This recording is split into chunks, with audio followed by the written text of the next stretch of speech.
ఆనందమైన విషయం చెప్పావురా. నేను కూడా వచ్చి నువ్వు బహుమతి తీసుకోవడం చూస్తానురా.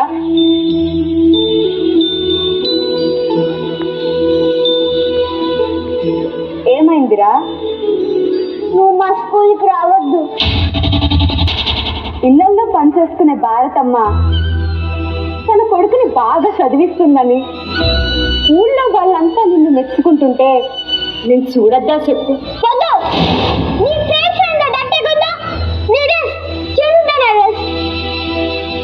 ఒకవేళ నువ్వు మా స్కూల్కి వస్తే నువ్వే మా అమ్మవన్నీ అర్థమైపోతుంది. అంతేకాదు స్కూల్ ఫస్ట్ వచ్చిన బాలు అమ్మ చూడని మా ఫ్రెండ్స్ నన్ను ఎక్కడిస్తారు.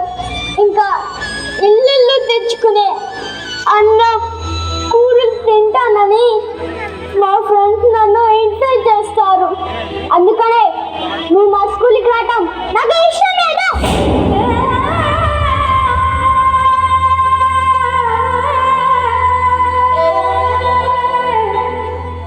నేను చేసే పని నన్ను మీ అమ్మనని చెప్పుకోవడానికి కూడా అడ్డవుతుందని ఊహించలేదురా.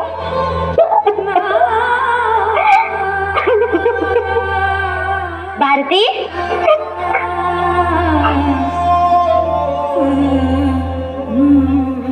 రండి మేడం, కూర్చోండి కూర్చోండి మేడం. బాలు ఉన్నాడా? రే బాలు, మీ టీచర్ గారు వచ్చారా? Yes madam. Balu, come here. Congratulations my boy. Thank you ma'am. నువ్వు ఇంకా బాగా చదివి మీ అమ్మ పడుతున్న కష్టానికి ప్రతిఫలం అందివ్వాలి, సరేనా? సరే మ్యామ్. అమ్మా ఎలా వస్తా? జాగ్రత్తగా నాన్న.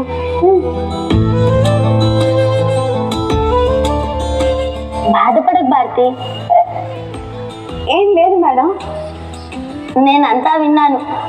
ఈరోజు వాడితో పాటు నిన్ను కూడా స్కూల్కి రమ్మని చెప్దామనే వచ్చాను. వాడే లోకంగా బతుకుతున్నాను మేడం. ఈ వయసులోనే ఇలా ఉంటే ఇంక పెద్దయ్యాక నన్ను అమ్మ అని పిలవడానికి కూడా నామోషిగా ఉందంటాడేమో అని భయంగా ఉంది. వాడికి అంత పెద్ద ఆలోచనలు ఉండవు భారతి.